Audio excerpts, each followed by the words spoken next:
We did an internal survey with the church, which didn't really surprise us. That was our own people. But then Mission Insights looks outside the church. So just as Jana was saying, who's in our community that we're not reaching right now or is not feeling our loves? Having that data, we were actually really surprised. And Jana grew up in this community. I've been here for over 25 years.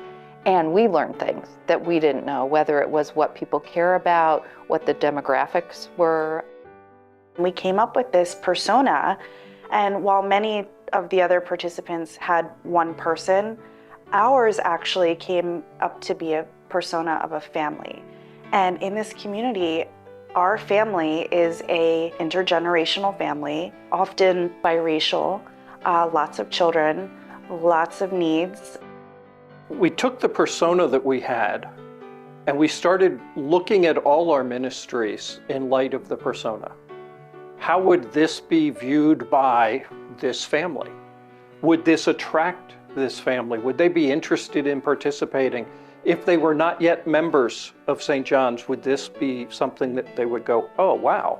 Or would they be off-put? And so we started reviewing all our ministries with that light.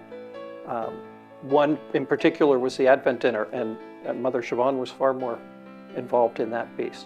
The Advent dinner is like the sacred cow of St. John's. It was something that started, what did they say, 25 years ago? 45 years 45 years ago.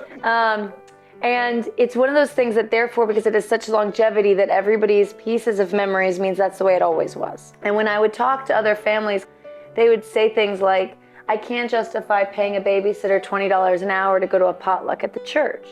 Or if I'm going out and paying $20 an hour for a babysitter, I'm not bringing a dish. There was this moment in the women's Bible study where I had two of the younger generation moms and then two of the people who had been here a long time, and they sort of got into it in a pleasant but a little bit hostile dialogue about what this Advent dinner was and how they felt excluded or that they shouldn't be excluded. So then I sat down with one of our generational people, Jana, who grew up in this church, whose parents still attend this church, whose kids attend this church. And I said, how do we do this in a way that includes this set of people and that set of people? And we came up with really getting to the heart of why and really explaining the why to the congregation of this time of fellowship, of a little bit of fancy but approachable fancy. We have our adult forum, okay, which is like, Sunday study, Bible study, and then we have our Sunday school, right? And the Sunday school was so hit or miss. The classroom wasn't working, right? So we needed a bigger space, but because of our layout and our setup here, the adults can't make it up and down the stairs easily, so we could not move them. This room is too small, so Mother Siobhan had a brilliant idea of combining the two. We still have an adult forum for those who really want to dig deeper into the Bible and really have those very meaningful discussions. But for almost everyone else who just wants to be with the kids and hang out, we have the family forum every morning or every Sunday. And we have very great loose conversations about what that Sunday is featuring and what we're going to be discussing in church that day.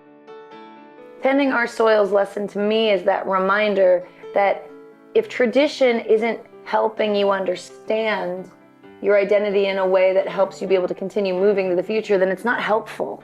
And so holding on to traditions for the sake of tradition and ritual just makes you stuffy and makes you unable to manage pastorally, to jump in. I think that kind of keeps us moving so that you can hold on what's important and then reshape the things that you need to keep adding and embellishing and rethinking so that it really meets the needs of what it means to be a disciple in Olney in 2024 and 25 and 30.